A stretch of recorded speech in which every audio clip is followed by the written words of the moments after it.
하나님께서 오늘 우리에게 허락하신 말씀은 사무엘상 26장의 말씀입니다. 봉독은 1절에서 12절과 22절에서 25절까지 함께 하도록 하겠습니다. 사무엘상 26절, 봉독은 1절에서 12절과 22에서 25절 함께 합니다. 함께 합독하실 수 있는 경우에 함께 하시면 좋겠습니다. 십광야의 주민이 기브아로 사울을 찾아와서 밀고 하였다. 다윗은 여시몬 맞은 쪽 하길라산 속에 숨어 있는 것이 확실합니다. 그래서 사울이 일어나 이스라엘에서 3,000명을 골라 거느리고 십광야에 있는 다윗을 찾으러 직접 십광야로 내려갔다. 사울은 여시몬 맞은 쪽 하길라산 속으로 들어가 길가에 진을 쳤다. 이때에 다윗은 바로 그 광야에 있었기 때문에 사울이 자기를 잡으려고 그 광야로 쫓아온 것을 알게 되었다. 다윗은 곧 정찰대원들을 파견하여 사울이 와 있는 장소가 어디인가를 확인하게 한 다음에 사울이 진친 곳으로 가보았다. 다윗이 그곳에 와보니 사울과 넬의 아들 아브넬 군사령관이 자고 있었는데 사울은 진의 한가운데서 자고 그의 둘레에는 군인들이 사방으로 진을 치고 있었다. 그래서 다윗이 햇사람 아히멜렉과 스루야의 아들 요압의 아우인 아비새에게 누가 자기와 함께 사울의 진으로 내려가겠냐고 물으니 아비새가 나서서 자기가 다윗과 함께 내려가겠다고 대답하였다. 이리하여 다윗이 아비새를 데리고 밤에 군인들이 있는 곳으로 가보니 사울이 진의 한가운데서 누워 자고 그의 머리맡에는 그의 창이 땅바닥에 꽂혀 있고 아브넬과 군인들은 그의 둘레에 사방으로 누워 있었다. 아비새가 다윗에게 자청하였다. 하나님이 오늘 이 원수를 장군님의 손에 넘겨주셨습니다. 제가 그를 당장 창으로 찔러 땅바닥에 박아놓겠습니다. 2번 찌를 것도 없이 한 번이면 됩니다. 그러나 다윗은 아비새에게 타일렀다. 그를 죽여서는 안 된다. 그 어느 누구든지 주님께서 기름 부어 세우신 자를 죽였다가는 벌을 면하지 못한다. 다윗이 말을 계속하였다. 주님께서 확실히 살아계심을 두고 말하지만 주님께서 사울을 치시든지 죽을 날이 되어서 죽든지 또는 전쟁에 나갔다가 죽든지 할 것이다. 주님께서 기름 부어 세우신 일을 내가 쳐서 죽는 일은 주님께서 금하시는 일이다. 그러므로 이제 우리는 그의 머리맡에 있는 창과 물병만 가지고 가자. 다윗이 사울의 머리맡에 있던 창과 물병을 들고 아비새와 함께 빠져나왔으나 보는 사람도 없고 눈치채는 사람도 없고 깨는 사람도 없었다. 주님께서 그들을 깊이 잠들게 하셔서 그들이 모두 곤하게 잠들어 있었기 때문이다. 22절에서 25절입니다. 다윗이 말하였다. 여기에 임금님의 창이 있습니다. 젊은이 하나가 건너와서 가져가게 하십시오. 주님께서 각 사람에게 그 공의와 진실을 따라 갚아주시기를 바랍니다.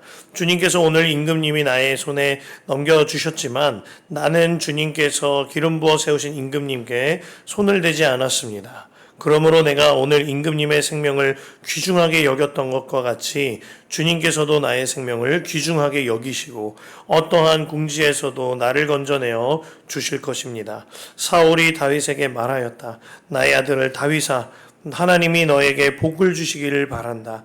너는 참으로 이를 해낼 만한 사람이니 매사에 형통하기를 바란다. 다윗은 자기의 길로 가고 사울도 자기의 궁으로 돌아갔다. 아멘. 하나님의 말씀입니다. 주님 안에 참 좋은 수요일입니다. 오늘 저녁에 바이블 리딩 데이 위드 지저스는 연휴 관계로 각자 자리에서 주님과 함께 하시기를 바라겠습니다.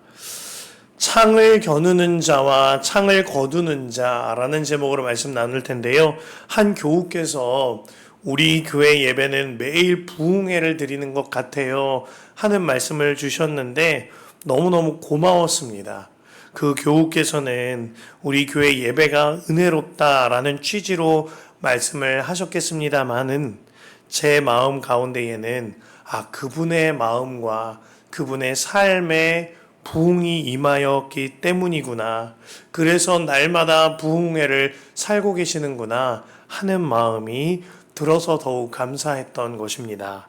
오늘 말씀을 마주하는 저의 마음도 그와 같은 뜨겁고도 확신에 찬 마음이 듭니다. 이 추석 연휴 월화수 우리가 함께 지나고 있는데요. 그 3일 동안 주님께서 동일한 주제의 말씀을 반복하여 강조하여 주십니다. 악을 악으로 욕을 욕으로 갚지 말고 도리어 복을 빌라라는 메시지인 거예요. 특별히 사울과 다윗 그리고 다윗과 아비가일의 이야기를 통하여 이 가족들 안에 악을 선으로 갚으라는 메시지를 연속해서 주고 계십니다. 틀림없이 주님이 우리 성도들에게 또한 우리 가정들에게 주고자 하시는 추석 기간에 특별한 메시지가 있는 것입니다. 이 추석 연휴 3일간 함께 본 24장부터 26장은요, 마치 데칼코마니 같죠. 어제 함께 본 25장을 가운데 두고 26장과 24장이 장소와 등장인물과 사용되는 도구들만 달라질 뿐 그 중심 내용은 똑같이 반복되어지기 때문입니다. 지난 24장에서 엔게디 광야의 이야기가 나옵니다. 그때 다윗은 사울을 죽일 기회가 있었죠. 사울이 무방비 상태로 뒤를 보고자 동굴에 들어왔을 때 다윗과 군사들이 그곳에 있었단 말입니다. 그러나 다윗은 무방비 상태의 사울을 죽이는 것이 아니라 사울을 베는 쉬운 길이 아니라 사울의 옷깃을 베는 어려운 길로 가게 되었습니다. 오늘 말씀에도 이와 같은 일이 10광야에서 반복되고 있는 겁니다. 1절에 보면 10광야 주민들이 다윗이 있는 곳을 사울에게 밀고 했다고 했습니다. 그들은 요나단이나 그리고 아히멜렉처럼 하나님의 사람을 돕는 자가 아니라 당장 눈에 보이는 이익을 위하여 득세한 자를 돕는 사람들이었어요. 하나님의 나라의 방해꾼들이었던 거죠. 그렇게 눈에 보이는 것을 쫓았던 십광야의 주민들로 인하여 사울 왕은 이스라엘의 3,000명의 군사를 데리고 다윗을 찾아 나섭니다. 그리고 3절에 보면 보이지 않는 하나님의 손이요 다윗으로 하여금 사울이 찾아왔고 쫓고 있다는 사실을 알게 하지요. 다윗의 입장에서는요 기가 찰 노릇이었을 겁니다. 불과 2장 전에 그렇게 그를 뵐 수도 있었지만 그의 옷깃만 베어서 돌려보냈습니다. 그때 사울이 목 놓아서 다윗을 부르면서 나의 아들아 내가 너를 사랑하노라 너에게 하나님이 함께 하신다 그렇게 목 놓아 부르짖으면서 이야기했었습니다. 그리고 손바닥 뒤집듯이 변덕스럽게 오늘 다시 다윗을 죽이겠노라고 찾아 나선 겁니다. 다윗의 편에서는 너무나도 답답하고 한심한 일인 거죠. 그러나 다윗은요 더 이상 혼자가 아니지요. 아둘람 공동체가 다윗과 함께 있었고 다윗에게도 이제 어느 정도 힘이 있단 말입니다. 무엇보다 이 모든 것을 허락하신 분은 주님이세요. 다윗에게는 무엇보다 중요한 하나님이 다윗과 함께 하신단 말입니다. 그래서 다윗은 이 상황 가운데 낙담하지 않고 무너지지 않고 반복되는 어려움 앞에서도 본인의 계획을 하나하나 수립하고 그 스텝을 밟아 나아갑니다. 4절과 5절에 보면 다윗은 침착하게 정찰대를 파견해서 사울의 진을 파악합니다. 다윗은 이미 사울의 군사들을 이끌고 수많은 전쟁에서 승리를 경험한 전쟁의 베테랑과 같은 장군이었습니다. 더구나 사울의 군사들을 다윗만큼 빠삭하게 알고 있는 사람이 흔치 않을 거예요. 이 다윗에게는요 무엇보다 중요한 하나님이 함께 하셨죠. 그래서 다윗에게는 그 요즘 언어로 조금은 이제 시대가 좀 흘러간 이야기지만 근자감이 있었던 겁니다. 근거 없는 자신감이 아니라 다윗에게는 근거가 있는 자신감이 있었던 거죠. 하나님으로부터 받은 담대함이 다윗에게 있는 겁니다. 다윗은 그 담대함으로 직접 사울의 군사들이 진친 적진으로 침투하기로 합니다. 그때 다윗과 함께 동행했던 부하가 요압의 동생이었던 아비새였어요. 그렇게 사울의 진으로 침투하였을 때 놀라운 일이 벌어지는데요. 사울과 그 모든 군사들이 잠들어 있었단 말입니다. 7절 말씀이에요. 이리하여 다윗이 아비새를 데리고 밤에 군인들이 있는 곳으로 가보니 사울이 진의 한가운데서 누워서 자고 그의 머리맡에는 그의 창이 땅바닥에 꽂혀 있었고 아브넬과 군인들은 그의 둘레의 사방으로 누워 있었다 하였습니다. 이 말씀이 너무나도 특별한 것은 밤이면 보초 서는 자들이 있지요. 자, 이 밤에 사울왕만 잠들었다면 이해가 갑니다. 혹은 사울왕과 몇몇 군사들이 잤다라고 하면 이해가 갑니다. 그런데 어떻게 사울의 군대 3,000명 전체가 다 사방으로 누워서 잠에 들어 있던 것이죠. 하나님께서 사울의 군사 전체들을 다 재워버리신 거예요. 그 근거가 되는 말씀이 12절이죠. 다윗이 사울의 머리맡에 있는 창과 물병을 들고 아비새와 함께 빠져나왔으나 보는 사람도 없고 눈치채는 사람도 없고 깨는 사람도 없었다. 주님께서 그들을 깊이 잠들게 하셔서 그들이 모두 곤하게 잠들어 있었기 때문이다. 다윗과 아비새가 사울의 창과 물병을 들고 탈출할 때 아무도 보지도 못하고 눈치채지도 못한 채 잠들어 있었다고 했습니다. 주님께서 그들을 깊은 잠에 들게 하사 그들의 눈을 막아 버리신 거죠. 주님이 하신 일인 겁니다. 7절 말씀을 보면 사울이 얼마나 철통으로 경호를 했는지가 보입니다. 사울을요 한가운데 뒀다 그랬어요. 하나님의 궤가 가운데 있듯이 사울이 본인이 이제 한가운데 있는 겁니다. 그리고 그 군사들이 사울을 중심으로 겹겹으로 둘러싸고 있었습니다. 그래서 말씀이 사울의 둘레에 사방으로 진쳤다라고 한 거죠. 지난 24장 엔게디 광야에서 사울이 혼자서 동굴에 들어가 뒤를 보다가 큰 일을 당할 뻔했지 않습니까? 그 일로 인해서 사울이요 이 경호 체계를 완전히 다 뜯어 고친 거예요. 나를 중심으로 사람들을 겹겹이 쌓아서 방어막을 구축한 것이죠. 사울은 사람과 병사들을 의지하여 본인을 보호하는데 혈안이 되어 있었습니다. 반면 다윗은요 아비새만 데리고 사울의 적진으로 본인의 적진인 사울의 진으로 침투합니다. 쫓기는 자는 담대한데 오히려 쫓는 자가 두려워 떠는 아이러니한 현상이 된 것입니다.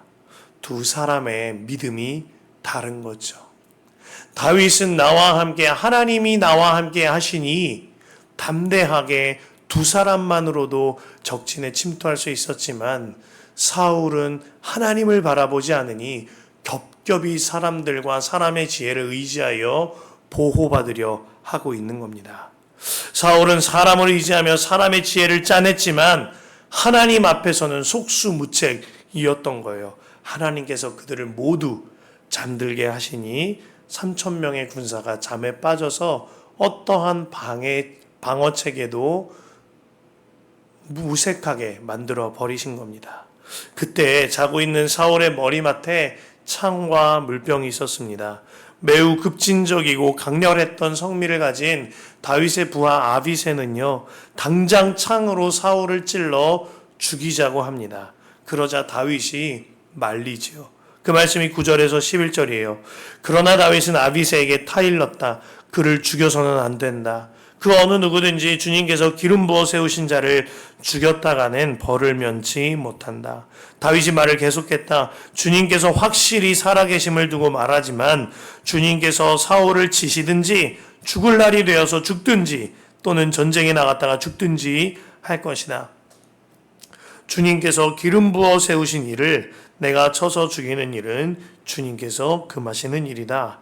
그러므로 이제 우리는 그의 머리맡에 있는 창과 물병만 가지고 가자. 이 문장 안에 주님께서라는 표현이 5번이나 쓰여집니다. 지난 24장 엔게디 광야에서 사울을 죽일 기회를 잡았을 때 24장 6절에 다윗은 3번이나 주님께서라고 반복하였는데 오늘은 5번이나 주님의 이름을 사용하고 있는 거예요. 다윗은요, 오직 주님만 바라보았습니다. 그로 인하여 창을 꽂지 말고 거두라 하고 있는 거예요. 그의 확신이 깊어진 모습이 보이는데 그렇게 된 까닭이 있습니다. 10절에 보면 그가 이것이 말하죠.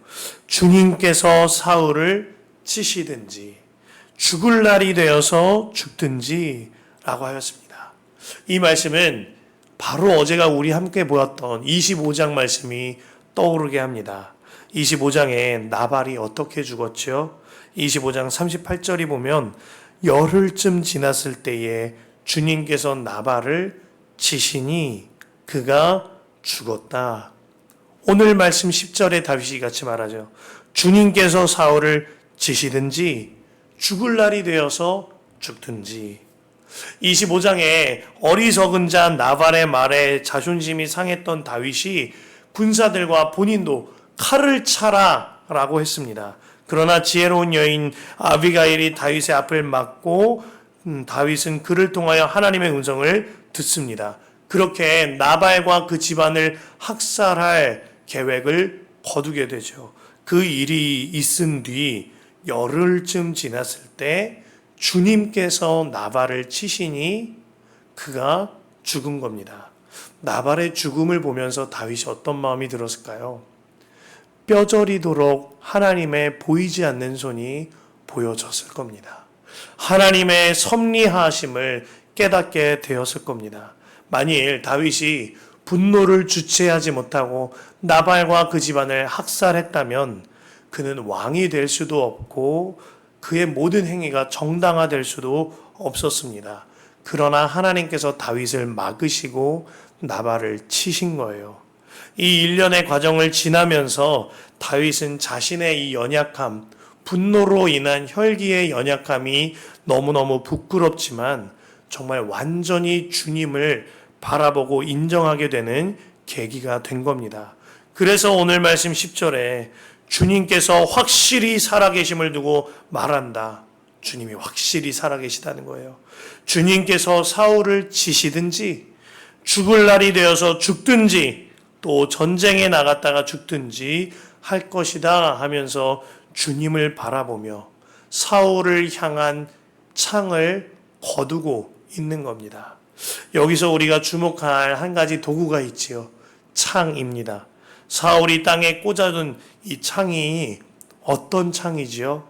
사무엘상 18장 11절에 수금을 타던 다윗을 벽에 박아버리겠다고 하면서 사울이 창을 던졌습니다. 19장 10절에 마찬가지로 수금을 타던 다윗을 벽에 박아버리겠다고 하면서 사울은 창을 던졌습니다. 하지만 이때의 창이 벽에 박혔다 그랬어요.